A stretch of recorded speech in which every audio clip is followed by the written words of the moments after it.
So, some weeks ago, our community watched the Ken Burns documentary that was 6 hours long on the US and the Holocaust.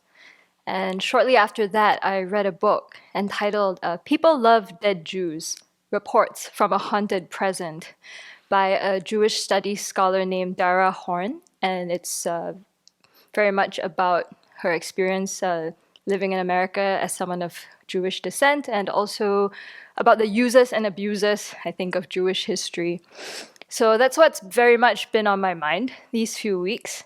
And there's a moment in the Ken Burns documentary that my mind keeps returning to, which is the moment where the Allies liberated the Buchenwald concentration camp. And General Eisenhower flew in to witness the complete horror himself. And he insisted that the American troops that were stationed in that area go and see for themselves as well. And this, I think, from the documentary was like a big turning point because the American public could no longer pretend that nothing was happening, or the extent of the sheer horror of what the Nazi regime was doing to the Jews, because Eisenhower also got Congress and the reporters involved, to go and take photos and make this, public. And what I remember is that the documentary quoted Eisenhower as saying to the troops, "Still having trouble hating them? We are told that the American soldier does not know what he is fighting for. Now at least he will know what he is fighting against." And I found that moment so disturbing.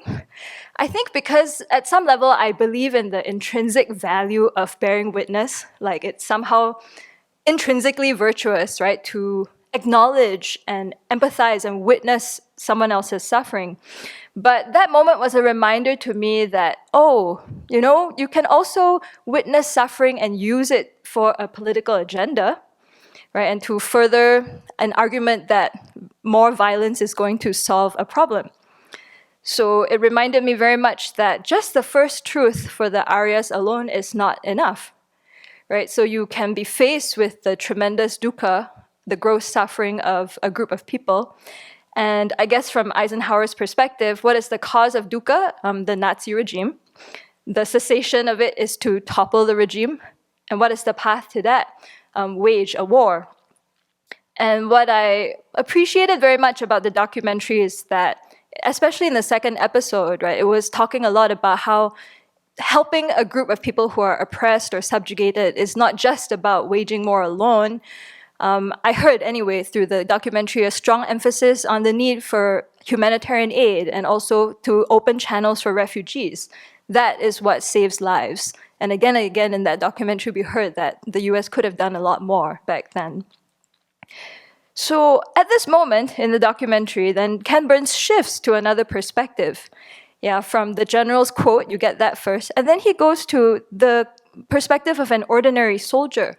So he quotes someone named G.I. Joseph A. Wyant, who used his off-duty time to go and visit the Buchenwald concentration camp. And he wrote back home. And he said, "This particular crime has been uncovered, Pop.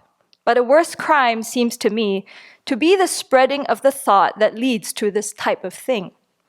It has happened in mass proportions here in Germany, but who knows how far these ideas have spread or where else they may break out. I tell you, Pop, even more than the punishment of the criminals here is the stamping out of their philosophy. As I wrote you once before, this is not a war between nations, but humanity's struggle for the right to exist.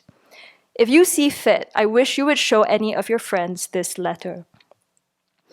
So here again, I thought, really interesting now, right? Like a whole reframing of, okay, you're faced with this unspeakable suffering or, view of what people can do to each other when afflicted. And what is the cause? Bad philosophy, it sounds like, right? Wrong views. But again, is there a cessation of that? I don't know if Joseph Wyant thought it was possible, right? He said bad ideas spread, and we need to stamp them out. But what is the path to that? How exactly do you change others' minds? And so I was thinking about that, about how, again, when you might correctly identify the cause of a problem, you might be able to see that it can be seized. But if you don't have a true path that actually works, you're still stuck, right? So here I thought about how, on the most benign level, we try and educate people, right, in good values and so forth. But we can see how states turn to propaganda. What does it mean to stamp out bad philosophies? Does that become censorship? Do you wind up having, in the worst case scenario, I was thinking like in the Cultural Revolution, right? The complete destruction of cultural or institutions, ways of thinking, people being forced to confess their thought crimes. So this whole endeavor of trying to change other people's minds, if you don't know how or what that means with wisdom and compassion, can also create a lot of violence. So eventually I was left with how it's just so important to start, first of all, with even identifying that bad philosophy in my own mind, those wrong views that are creating suffering for myself and others. And as I reflected on what we had watched, I recognized that I think the way my life has been, or the way I've been conditioned, I would probably share a lot more commonalities with the bureaucrats, especially the Nazi bureaucrats, or even the American ones working in the Foreign Affairs Department, right, that said, no, we cannot increase quotas. I would think I have a lot more in common with them than I would like to admit. I thought a lot about how I worked in the bureaucratic elite for a while, and I was working on policies related to low-wage foreign workers. And it was, when I look back, it was very disturbing the kind of ways people saw the elite looked at this whole group of foreign low-wage workers and the way the whole discourse was around how to manage them. Like for a while, they were trying to figure out where to put foreign worker housing. And there was a dormitory plan to be in a kind of high-end neighborhood. And there was huge pushback from the residents, right? Like, how can you cite a foreign worker dormitory here? It's going to reduce the value of our housing. And so it becomes a political hot potato. And as a result, we wind up having discussions like, are there ways to design dormitories so that there is a single point of entry and exit onto a utility road, so that the workers will never walk into the housing estate? They're only going to exit and enter through this single entry point that goes to the road. They get on a truck and then they go off, right? You'll never see them again. Just to even see such buildings designed was scary. There were proposals floated like, should we house all foreign workers on an offshore island, an offshore floating city? Yeah, this was actually in the press. And thankfully, there were citizens who wrote in and said, this sounds like apartheid. When you take a whole group of people and just put them offshore and hope you never see them again, but they're going to rely on them to build houses. And circling back to this whole thing of bearing witness or seeing for yourself the impact of systems on other people, I will always remember going on a raid of of illegal foreign worker housing. Because I was working in policy, then they wanted us to know the effects of the policies we were doing. So there was like a kind of a study, like a field trip organized for the policy folk to join operations on a raid. So very late at night, we went to a 2-story factory building that was converted into foreign worker housing. The legal occupancy was 60. They were housing 200 people there. So we went in, and then on the lower floor was this huge canteen with very rundown tables and benches and open stove burners where people could cook. And there was just onion peels everywhere. It just stank of rotting vegetables. Then we went to the upper floor, and there was a big dormitory with just row after row after row of bunk beds and no mattresses, just wooden planks. And all these men were just packed in there. And I remember my colleague turning on the light. Like fluorescent light comes on, all these men who have been working all day in construction are woken up, and they're all half naked because there's no fan. It's super hot and muggy.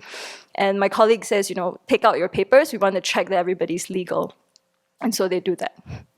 And then in the meantime, there's another team going around taking pictures, because I think this was the hard part for everyone. You see this firsthand for yourself.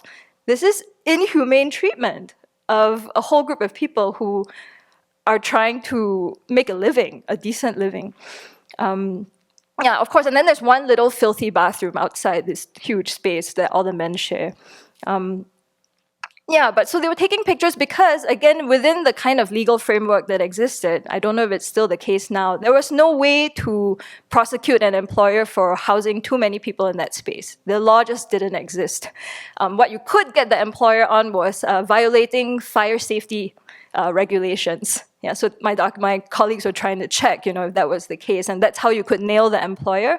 But again, you knew that the amount of profit that they made from housing workers in this way far exceeded the kind of fine that you would get for violating fire safety regulations.